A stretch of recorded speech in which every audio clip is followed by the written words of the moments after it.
Bismillah ar-Rahman ar-Rahim. Donc, vous avez toujours avec vous le docteur Mansour Saadia pour la suite des cours de zoologie destinés aux étudiants de deuxième année, sciences biologiques de l'USTO. Et j'espère que l'intérêt sera commun pour tous les étudiants de deuxième année. Donc aujourd'hui, je vais essayer de regrouper toujours dans la suite des métazoaires tridermiques. Donc je vais essayer de parler des protostomiens. Et ensuite, je parlerai des deutérostomiens. Donc, le cours risque d'être un petit peu lent. J'espère que vous allez pouvoir me suivre. Donc, Radin Nimchou, Darja, Darja. Donc, il n'y a pas de problème. Doucement et on va comprendre.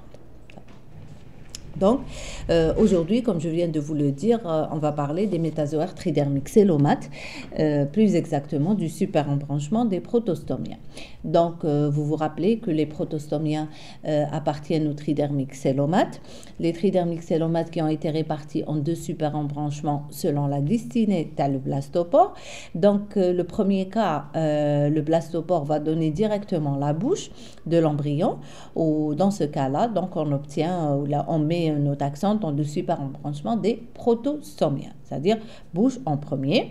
Et le deuxième cas, c'est quand le blastopore va donner directement l'anus et la bouche va se former à partir d'un second orifice, d'un deuxième orifice.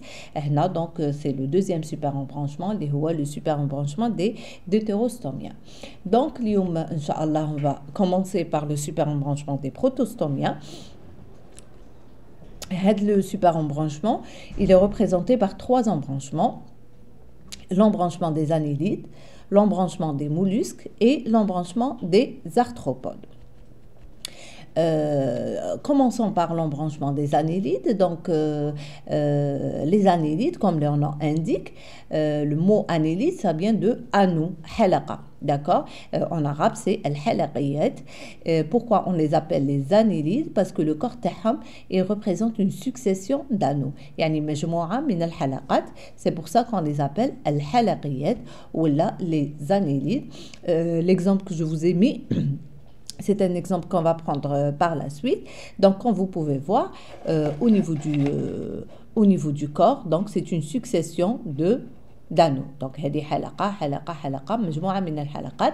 يعني les annélides, كاع كامل les annélides عندهم le corps تاعهم, il est représenté sous cette forme-là. Je vous ai choisi trois exemples conformément à la classification. Donc, à dit moi les trois images. Je passe directement à la classification. Donc, les annélides vont être classés selon un critère bien précis, la quantité de soie. Sachant que les soies, c'est quoi les soies? C'est des cils qui vont se trouver à la surface de l'animal. D'accord? Ou à la quantité les cils qu'on appelle des soies. Donc, on va obtenir trois classes à la quantité des soies. La première classe, c'est la classe des polychètes. Donc, vous voyez que ça s'écrit polychète, mais ça se lit polychète. La deuxième classe, c'est la classe des oligochètes. Et la troisième classe, c'est la classe des achètes. Donc, la première classe, poly, une grande quantité de soie. Oligochète, donc une quantité moindre. Et la troisième classe va avoir des animaux qui ne possèdent pas du tout de soie. On les appelle les achètes. Mais commençons d'abord par la classe des polychètes. Yani ces animaux-là vont posséder ou vont avoir une quantité importante de soie. Les soies qui marquent comme ils se situent à la surface de l'animal. Donc, l'exemple que je vous ai choisi, c'est le néris. C'est une espèce marine. Donc, c'est bon, et comme vous pouvez voir, donc, il y a une quantité importante de soie qui va se disposer sur tout le long du corps. D'accord? Donc, parallèlement à ça, le néris va présenter une métamérisation homonome, puisque chaque métamère est identique à son successeur. d'accord. Donc les polyquettes, la caractéristique essentielle تاعهم, c'est que la quantité de soie est importante. Comme vous pouvez voir, elle se dispose sur toute la surface de l'animal.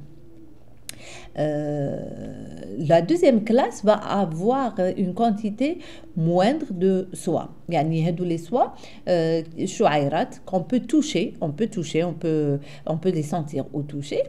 Et donc, chez les oligoquettes, la quantité est moindre. L'exemple que je vous ai choisi, c'est un exemple que vous connaissez normalement. C'est le lambric, ou le ver de terre. Le ver de terre, donc rappelez-vous, le néris, il était marin. Il vit dans les sols. Le ver de terre a une très grande importance pour la terre, parce que il va creuser des couloirs sur la terre et il va aérer la terre. ويعني مادام الأرض تكون riche en ver de terre, مادام هتكون productive, d'accord. Il va présenter une segmentation, une métamérisation hétéronome. Les métamères تاعه ماشي متشابهين. Et comme vous pouvez voir sur le schéma, la quantité de soie est moindre par rapport à son précédent, c'est-à-dire les polyquettes. Les oligoquettes, ils contiennent des soies, mais la quantité est moindre, d'accord. Pour que vous puissiez le voir avec détail, si vous avez un jardin ou là vous passez à côté d'un jardin, il vous suffit de creuser un petit peu, une dizaine de centimètres là, et vous allez rencontrer cet animal qui vit dans les sols, et qui ne supporte pas la lumière. D'ailleurs, quand vous creusez et vous le découvrez, ils se font dans les terres. Voilà, هذه pour la deuxième classe, les annélides, qui est la classe des oligoquettes. Et je passe à la troisième classe, qui est la classe des aquettes. Donc, comme leur nom indique, le A privatif, معناتها ما عندهمش le soie, ما عندهمش هذوك شعيرات. L'exemple que je vous ai choisi, c'est la sangsue, ou la مصاصة الدماء. La sangsue, pour les gens qui la connaissent, c'est un animal qui fait partie des annélides, qui toujours il est très lisse, mais fiche les soies, d'accord. Et il est aquatique ou semi-aquatique, et la caractéristique essentielle c'est que il est exoparasite, et en plus de ça, comme son nom l'indique, il se nourrit de sang. يعني يشرب يمتص الدم. يعني كي نحطوا une sangsue sur la peau تاعنا, هذيك la sangsue grâce à ses ventouses, les ventouses غادي تحفر la peau et elle va pomper le sang. Donc ne soyez pas frustrés, puisque il y a certaines espèces qui sont utilisées en médecine par le même principe تاع الحجامة. C'est-à-dire, au lieu qu'ils vous mettent donc les vers تاع الحجامة, on va vous mettre ou on va vous déposer des sangsues, بصح ماشي n'importe quelle sangsue. Il y a des espèces bien connues qui m'a Urido medicinalis et Urido officinalis, deux espèces qui sont utilisées en médecine en alternance, c'est-à-dire à la place de, c'est le même principe que l'hijama. L'essentiel est de l'animal, donc il va posséder un corps qui est très lisse, une métamérisation superficielle, et il va posséder les ventouses grâce auxquelles il peut se nourrir. Ou de quoi il se nourrit? Il se nourrit de sang. C'est pour ça qu'on l'appelle la sangsue. Voilà, c'est la troisième classe des annélides, liée à la classe des aquettes. Maintenant, on passe au deuxième embranchement qui représente les protostomiens. Donc, les protostomiens, ils sont représentés par trois embranchements. Le premier embranchement, c'est l'embranchement des annélides, les halaqiyat. Et on passe au deuxième embranchement, l'embranchement des mollusques. وكما جرت العادة يعني دائما لازمنا نولوا le mot ou la nomination, parce que la nomenclature est importante pour la zoologie. يعني l'étudiant, il n'a pas besoin de connaître ou d'apprendre la définition. Il ne jamais يخرج la définition غير من le nom تاع l'être vivant qui est en train d'étudier. Donc, là, les mollusques, le mot mollusque, ça vient du mot français molle, qui est le féminin de mou, ou en arabe, c'est rakhou. Et donc, l'embranchement des mollusques, ou la rakhawiyat, ils sont caractérisés par un corps qui est mou, rakhou, d'accord? Rakhou, axe salb. Hein? Et le corps, justement, il est réparti en 3 parties.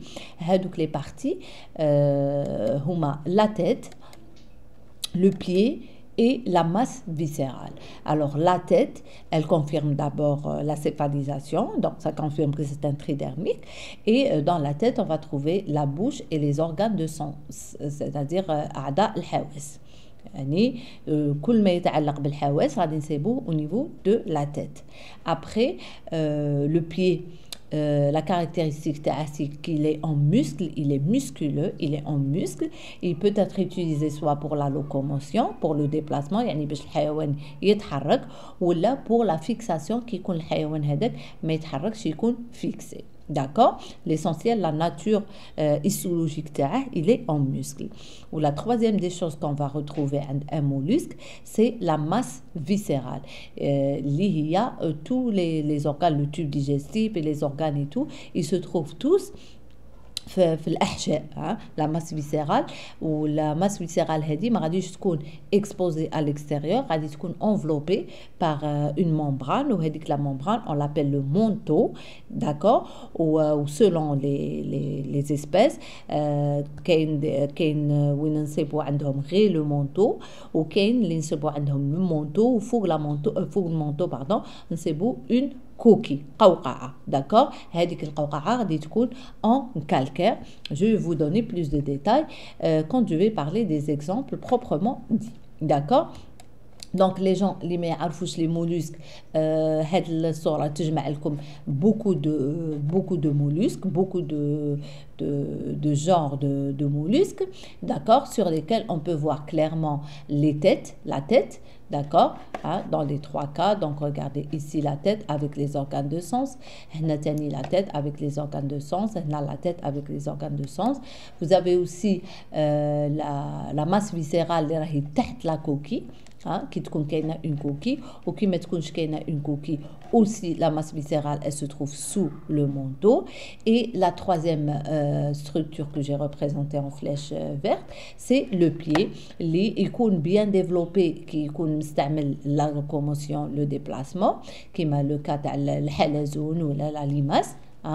Et il est moins développé quand il s'agit d'un être qui va se fixer, qui va être l'être اللي غادي نحكوا عليه من بعد في les exemples. Donc, justement, باش نهضر على les exemples, لازمني نهضر على la classification تاع les mollusques.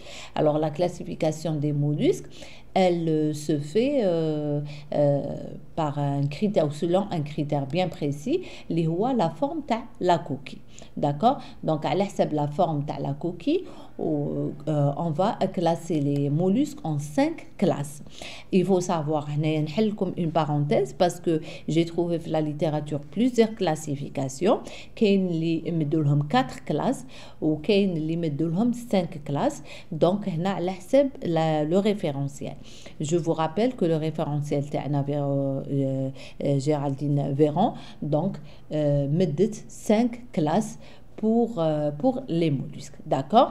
Donc, la classe des polyplacophores, la classe des gastéropodes, la classe des bivalves, la classe des céphalopodes ou la classe des scaphopodes. D'accord? On va les découvrir. On va commencer par la première classe, la classe des polyplacophores. Et les polyplacophores, on peut les appeler aussi les chitons. Ce sont des êtres marins, نسيبوهم في المياه البحر, d'accord? Voilà الشكل تاعهم. هذا الشكل الظهري, c'est-à-dire la partie dorsale, وهذه la partie ventrale. هنا من جهة البطن وهنا من جهة الظهر. Donc comme vous pouvez voir, la coquille تاعهم, elle est composée par plusieurs plaques. C'est pour ça qu'on dit polyplacophore. d'accord, et on le confirme le schéma تاعها اللي غادي تشوفوا des plaques pardon articulées, c'est-à-dire composées par plusieurs parties واللي غطوا كاع la surface تاع l'animal. En parallèle, il a un pied qui est très développé, il a plusieurs organes, d'accord, là ça vous confirme que c'est un tridermique très développé puisqu'il il possède un tube digestif, il possède un cœur, il possède des branchies pour respirer, etc.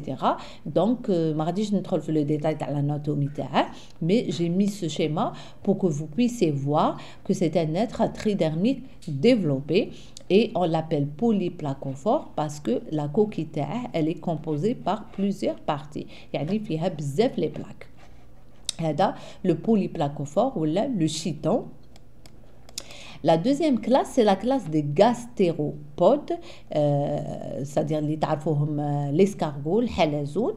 Donc gastéro, il fait référence au ventre, et pod, معناتها patte, معناتها يتمشى على كرعيه. Donc يعني يتمشى على بطنه. Le بطن تاعه, il est, le pied, il se trouve au niveau ventral. Donc l'escargot normalement كامل تعرفوا الحلزون qu'il soit terrestre, c'est-à-dire يعيش في البر ولا يعيش في البحر parce que كاين des espèces اللي تعيش في البحر. Donc qu'il soit terrestre ou marin, c'est la même chose, il a toujours la même composition dans laquelle on peut voir la trace de la céphalisation puisqu'on reconnaît la tête avec les organes de sens, on reconnaît la coquille, la coquille elle est en calcaire, d'accord, elle est en calcaire وتحت la coquille كاين la masse viscérale, يعني كاع الأعضاء وين راهم موجودين تحت la coquille. كي نهرسوا la coquille غادي نصيبوا une membrane شفافة اللي هي le manteau, ومن بعد تحت le manteau غادي نصيبوا les organes, d'accord. Là, vous avez le schéma qui confirme ce que je dis. Donc, le tube digestif, le cœur, vous avez la cavité palliale, vous avez les branchies. Tout ça se trouve sous la coquille. D'accord, ou le pied qui est très développé ou l'istamle pour le déplacement, pour la locomotion. Donc c'est un pied qui est musculeux, qui est en muscle et il est très bien développé. Pourquoi? Parce que هو اللي يستعمله باش يتحرك. D'accord. هنا تاني نجم نزيد لكم معلومة que la bave, c'est-à-dire le liquide اللي يطلقه الحلزون من يتحرك. Pourquoi يطلق un liquide? Parce que pour pouvoir glisser, ou هذيك la bave تاع l'escargot ces derniers temps, donc elle est tendance dans tout ce qui est cosmétique, effet anti-âge, contre les rides. Donc la bave تاع l'escargot elle est très utilisée en cosmétique. Voilà, je ferme ma parenthèse et je passe à la troisième classe, qui est la classe des lamellibranches ou là les bivalves. Donc les zouj tesmiyet, que ce soit lamellibranche ou la bivalve, c'est nefs tesmiya. Ce sont des êtres qui sont marins. وعلاش نعيطوا لهم les lamellibranches parce que هنايا ce que vous voyez en jaune transparent هادو هما les branchies اللي تنهت بهم, d'accord, parce que كي نكونوا في le milieu terrestre يكون عندنا تنفس هوائي ونستعملوا les poumons اللي هي الرئة. كي نكونوا في البحر ولا كي نكونوا كائن بحري ولا مائي ما نجموش نتنهتوا بلي بومون, غادي نتنهتوا باللي برونشي. Et donc هادو les animaux هادو عندهم les branchies تاعهم très très fines au point وين comme des lamelles, c'est pour ça qu'on dit lamellibranches, mais ils sont plus connus sous le nom de bivalve, bi qui fait référence à deux ou valve اللي هما les coquilles. Donc هادي la caractéristique essentielle تاعها c'est qu'elle va posséder une coquille qui est composée en deux parties. Donc هادو ماشي زوج تاع les coquilles, هادي une seule coquille qui est répartie en deux parties. C'est pour ça qu'on dit bivalve. هاد الحيوان كيما راكم تشوفوا هنا خيرت لكم بزاف لي زيكزامبل و في لا فان دو ما بريزونطاسيون راني دايرت لكم ان سيت sur lequel vous pouvez vous connecter و تسيبوا beaucoup plus d'images. دونك هنا خيرت لكم ليكزامبل تاع لا مول. داكور لا مول دونك كامل الاعضاء تاعها موجودين داخل entre les deux coquilles. D'accord. Ou هادوك les deux coquilles مرتبطين بيناتهم par un muscle qui est très puissant اللي يقولوا له le muscle adducteur. D'accord. Et si on veut ouvrir une coquille une moule, il faut qu'on coupe le muscle adducteur اللي هو هذا. D'accord. Donc on va découvrir tous les organes et comme vous pouvez voir l'organe que vous êtes en train de voir c'est le pied. Et le pied, c'est des animaux qui ne se déplacent pas. C'est des animaux fixés. Et donc, le pied, il ne va pas être développé. Il va être utilisé pour la fixation. D'accord. Comme des coquilles bivalves que vous rencontrez sur les plages. Donc, c'est des coquilles bivalves la classe des lamellibranches. D'accord. Et là, je vous ai mis une espèce qui est un peu spéciale. Donc, elle a deux valves. D'accord. C'est une bivalve. Et en plus, la caractéristique c'est que ce sont des espèces qui peuvent produire une matière qu'on utilise en cosmétique pour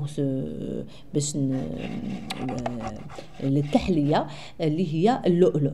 داكور. اللؤلؤ معدن اللي غادي هاد الكائنات هذه عندها لا بوسيبيليتي باش تخدمه وباش تصنعه و pour les récupérer bien sûr نصيدوا les bivalves, on les ouvre, on enlève les perles et on relibère l'animal. D'accord. Donc c'est des animaux qui sont capables de produire des perles ou qui sont utilisées en cosmétique. Et donc ce sont des bivalves ou souvent les valves تاعهم يكونوا كبار. Donc c'est des espèces qui possèdent des coquilles énormes. D'accord. Là, vous avez l'anatomie qui vous montre tout ce qui se passe à l'intérieur, c'est-à-dire certains organes, le tube digestif, le muscle adducteur, etc. Donc, voilà, pour vous donner une idée sur la troisième classe, la classe des bivalves. Et on passe à la quatrième classe, la classe des céphalopodes. Alors, comme leur nom indique, céphalo, qui fait référence à céphale, la tête, et pod, qui veut dire patte, et tout simplement, ce sont des êtres qui vont posséder des pattes au niveau de la tête. D'accord. Là, je vous ai choisi deux exemples, et comme vous pouvez voir, il y a la tête, et au niveau de la tête, vous avez des pattes, vous avez des tentacules, donc c'est pour ça qu'ils sont appelés céphalopodes. D'accord. Mais il n'y a pas que ces deux espèces, il y a une grande diversité dans ce groupe-là. عندكم donc la sèche, عندكم le poulpe, عندكم le sépia, عندكم le nautile, beaucoup d'espèces qui représentent les céphalopodes. L'essentiel, ce qu'il faut retenir, c'est qu'ils possèdent des podes au niveau de la tête et qui n'ont pas, pour certains, ils n'ont pas de coquilles, D'accord. Mais ils possèdent des tentacules au niveau de la tête et ils font partie donc des mollusques. La cinquième et dernière classe, c'est la classe des scaphopodes. On les appelle scaphopodes parce qu'ils possèdent une petite extension, ou à cause de cette extension, on les appelle les scaphopodes. Ce sont des êtres marins. C'est bon, la forme elle est très typique et ils possèdent un corps sous forme d'entonnoir, hein, comme vous pouvez le voir. D'accord. Et ce sont des êtres donc qui possèdent plusieurs organes et on les trouve dans le milieu marin. Donc comme le tour les 5 classes les mollusques. pour que vous ayez une idée sur à quoi ressemble l'embranchement des mollusques, le deuxième embranchement représentatif des protostomiens. Et on passe au troisième embranchement qui représente les protostomiens, l'embranchement des arthropodes.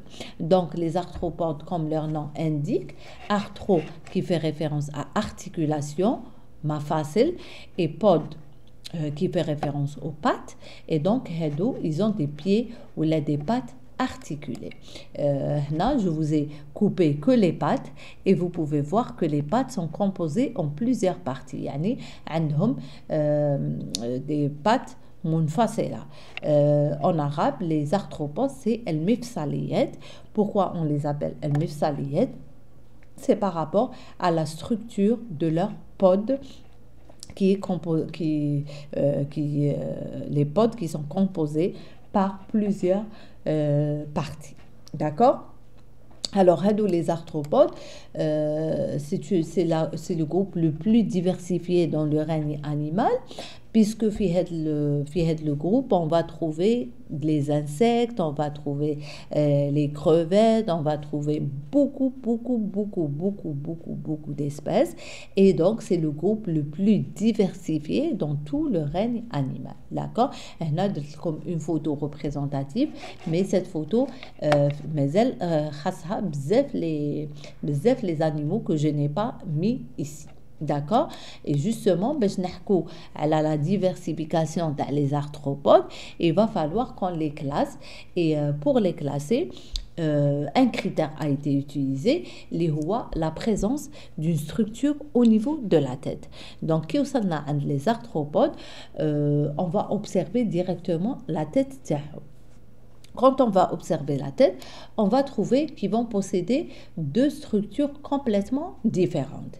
Et par rapport à les deux structures, on les a réparties en deux sous-embranchements. Donc, on a l'embranchement des arthropodes et qui va être divisé en deux sous-embranchements par rapport à la présence d'une structure spécifique au niveau de la tête. Alors, le premier cas, on va trouver des arthropodes qui vont posséder des chélicères. Les chélicères, c'est ce que je vous ai encadré, d'accord? Donc, comme vous pouvez voir, c'est comme des pinces. Voilà, les chélicères, c'est comme des pinces qui vont se trouver dans la partie antérieure de l'animal.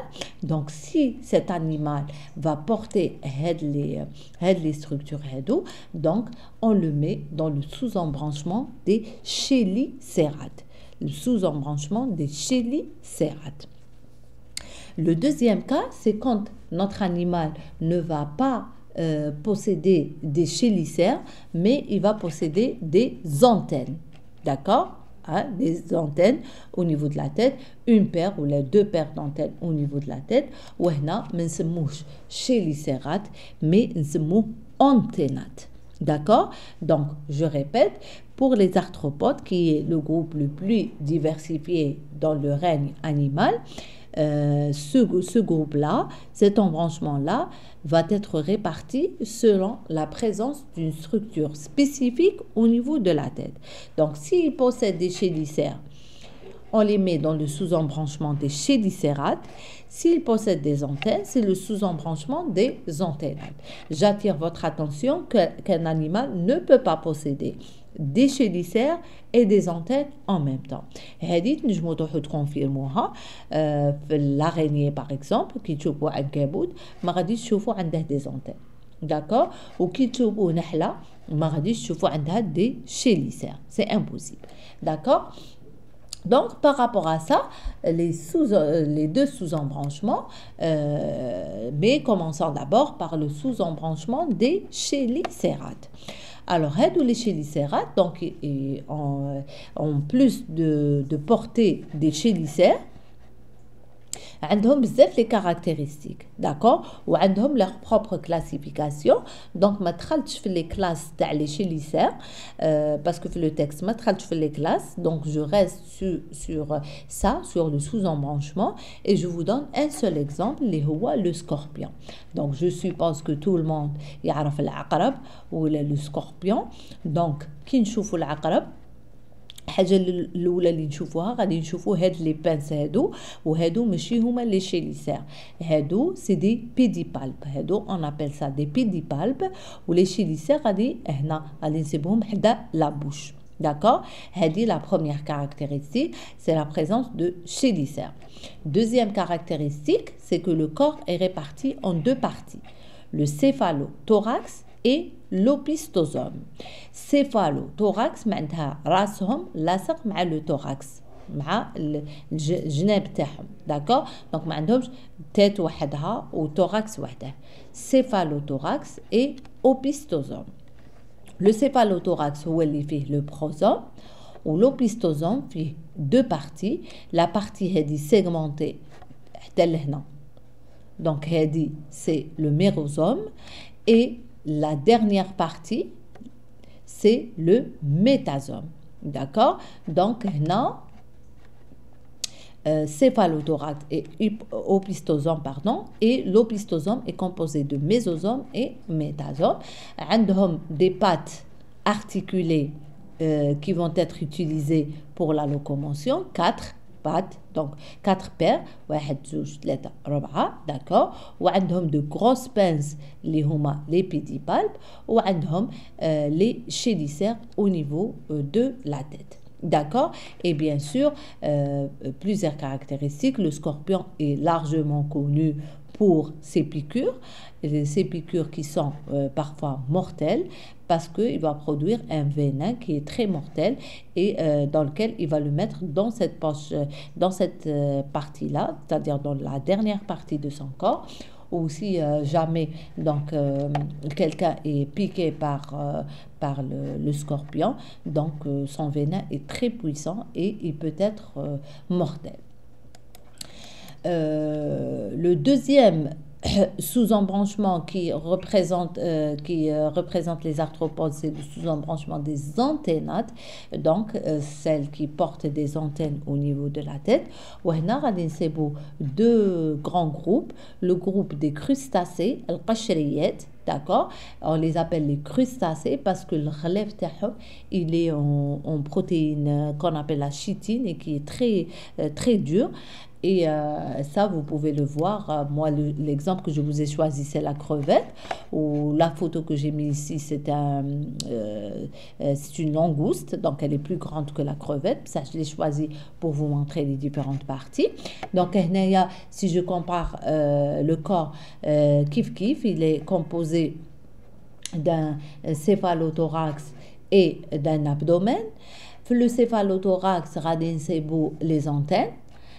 Une paire ou deux paires d'antennes, d'accord, et on va trouver aussi plusieurs structures qui sont les mandibules qui sont utilisées ils sont utilisés pour l'alimentation et vous avez 5 paires qui sont utilisés pour la locomotion, les 5 pattes de locomotion, et vous avez les dernières pattes qui sont collées à l'abdomen qui est segmenté, d'accord. Les 5 paires de pattes, ils sont utilisés pour plusieurs rôles, notamment porter les œufs pendant la reproduction. D'accord et le dernier segment, le telson ou les kbir, il est composé par plusieurs parties. Donc le telson, Dale تاع الحيوان تاعنا, donc qui fait partie des antennates. Les deuxièmes représentants des antennates, ce sont les insectes, الحشرات. وهنا bien sûr عندكم une grande diversification تاع الحشرات. ما خيرتهمش كاملين، خيرتكم من نحلة pour vous montrer les différents composants تاع le corps تاعها. Et là, dans ce schéma-là, les différentes parties sont séparées.